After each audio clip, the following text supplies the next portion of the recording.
Okay guys, ese nawe uri mu bantu bifuza gufungura channel ya WhatsApp ariko ukaba warabuze uko wabigenza? Bana nanjye muri iyi video kugira ngo utaza kugira ikintu kimwe kigucika ndetse umenye no kuntu wakwifungurira channel ya WhatsApp nawe ukabona abafollowers benshi cyane. WhatsApp nawe ikaguhemba ukajya mu mubare w'abantu bakorera amafaranga menshi kuri WhatsApp. Akenshi rero WhatsApp ntabwo aba ari application yo gucatiraho gusa cyangwa se kuganiriraho n'abantu, yaba Facebook yaba WhatsApp ndetse n'izindi mbuga nkoranyambaga harimo za Instagram, application zihimba amafaranga menshi cyane mutari muzi kandi ntabwo mwari muzi uko bikorwa. Bana nanjye rero nkwereke uko wakora mu bintu kugira ngo nawe ube wafungura iyi WhatsApp channel. Ari nako nkubwira ngo guhaye ikaze, ariko nkubwira ngo niba utarakora subscribe kandi subscribe kugira ngo utazajya ucikanwa n'ibintu byinshi bikugeraho, ndetse nitujya dushyiraho video ujye uzibona mu ba mbere. Nurangiza iyi video uyilikinge, nurangiza ujye muri comment tubwire niba byakunze.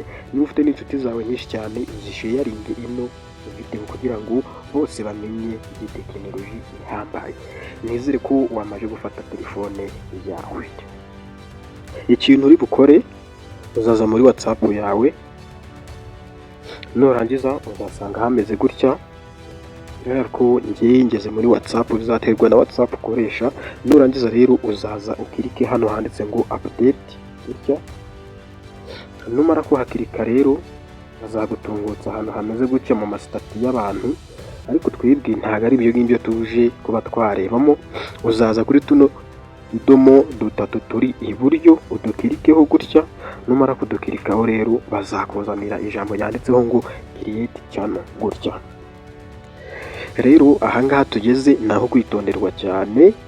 Manza witonde urebe niba wakoze ibintu ngiye kuba nakwereka, hato na hato utitsibira WhatsApp yawe wanze gukora ibyo nakubwiye. Uraza kandi hano handitse ngo continue gutya. Hanyuma rero nugera hano kuri dashboard uzahitamo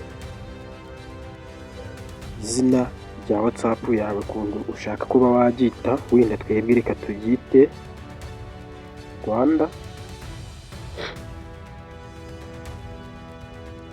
Rwanda, Rwanda Tech like this. Nurangiza uzaza kandi hano handitse uti next gutya. Hanyuma rero uzaza wandikemo description ya channel yawe ikigamije. Wenda wandikemo wenda ngo iyi channel igamije gufasha abantu kubona ibintu by'ubwenge bitandukanye like this. Uzabyandikamo bitewe n'ibyo ushaka kwandikamo.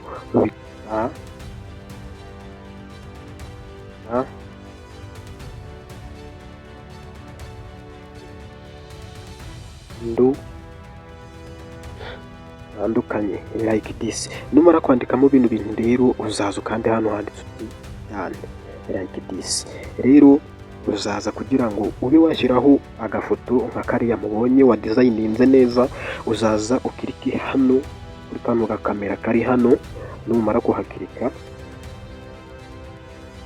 uzahakirika gutya. Nurangiza uze hano handitse uti gallery gutya.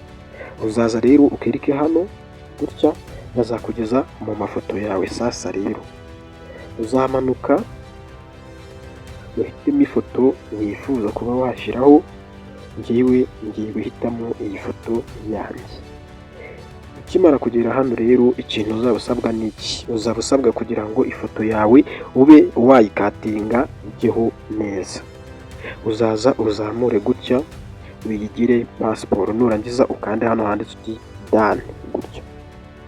Hanyuma rero kugira ngo channel yawe ibe yaba accepted cyangwa se yakwemezwa, uzaza ukirike hano handitse uti create channel. Nurangiza ube urabisoje. Hari nako nkubwira ngo ibi bintu niba byakunze nshimira muri comment, niba byanze nabwo ubimbwire, then uzanshimira nyuma WhatsApp yawe yarazamutse yaratangiye kuguha amafaranga afatika. Hari nako nkubwira ngo iyi channel yacu naha tugarukiye iyi video, tuzajya tubaha izindi video z'ubwenge. Ciao ciao.